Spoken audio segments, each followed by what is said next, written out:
The next generation console edition Rust has launched. That's right, folks, the day is here. It's time to get on, play the game, and have some fun. But if you're a PlayStation user, there are a few issues that you need to know about, and we're going to go over those in this video because they are fixable. And if you're an Xbox user, there's a few skins that aren't showing. Also, we have a roadmap. We know when vehicles are coming. We know when the desert base is coming. We know what happened to the missile silos. There's a ton of information here, and we're going to be covering it all in this Rust console next generation update video. So first things first, let's go over some of the issues that are occurring for players.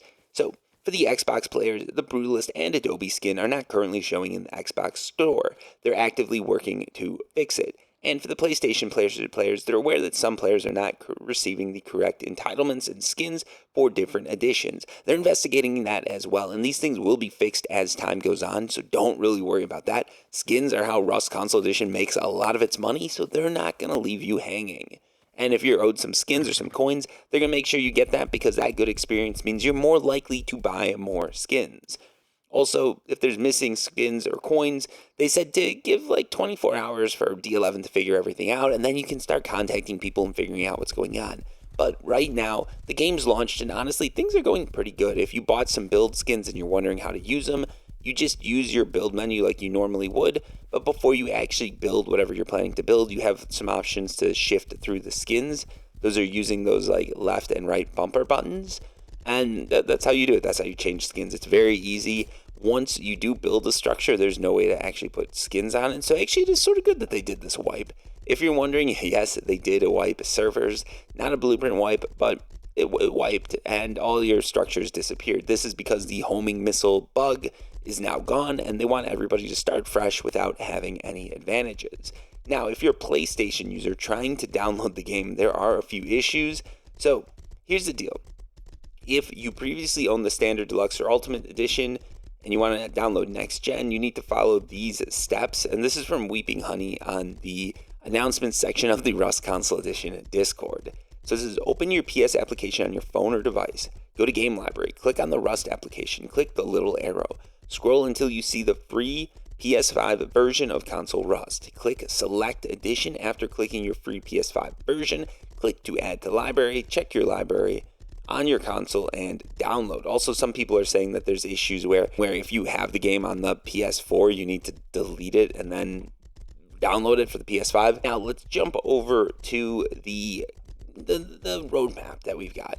So, the Rust Console Edition did release a dev blog. There's not really any cool information in here regarding what's going on now. Like, everything you've seen, you know it exists. Like, they say the Airwolf shop exists, Minicopters exist, helicopters or scrap transport helicopters exist.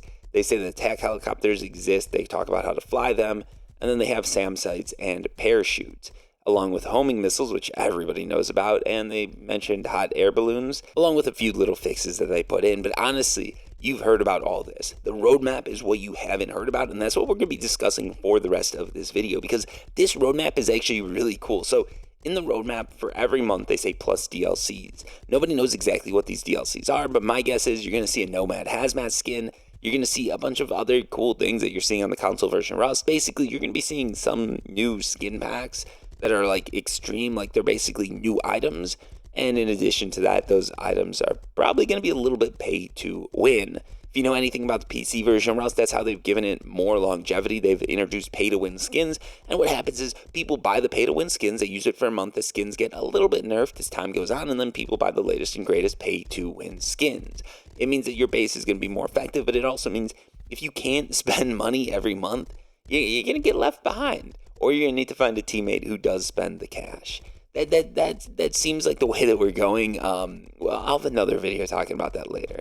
Anyways, here's the schedule. For August, you're getting modular vehicles. So this one's awesome. You're going to be having vehicles driving around the maps. The only caveat here, the only thing that I'm a little bit worried about is these maps are getting too small for the amount of content that we've got on them. And that's not a bad thing, but I think we're going to need to see the map size increase.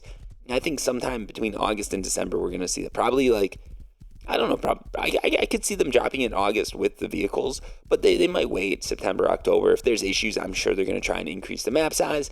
And I think with vehicles, there's going to be more and more issues. But yeah, it's awesome to see vehicles coming to the console edition roster. You're going to get all those build structures with the vehicles. It's finally here. It's finally here. We're finally getting some of the things that you, me, and everybody's been asking for, and this is awesome. Also, with vehicles, there's going to be missile silos that's going to be coming back into the game. September's a quality of life update. October, you're getting the MLRS and the desert base. So a lot of people have been saying they want desert base, they want Arctic base. Desert base is October. Arctic base is November. Christmas event, December. The Christmas event's probably going to be the same event that we've always seen. So I don't know why they mention it like it's a big thing. There's also a Halloween event. The only thing I could see is if Christmas event is going to be something super special, which would be really cool. I'd love to see it. I don't know if we're going to see it, but I'd love to see it. So the Christmas event, maybe they're putting it in the roadmap because there's going to be something special. But yeah, overall, this is actually a really good roadmap. There's a few things, I would have liked to see jungle. I would have liked to see some of these bigger, more exotic monuments coming. But I think Arctic base is pretty good. I think desert base, that's pretty good. I think cars is amazing. That's going to be the highlight in my opinion. Cars is going to be the highlight. Arctic and desert base are going to be the cherry on top. And if we can get bigger servers, that's just going to blow it all out of the water.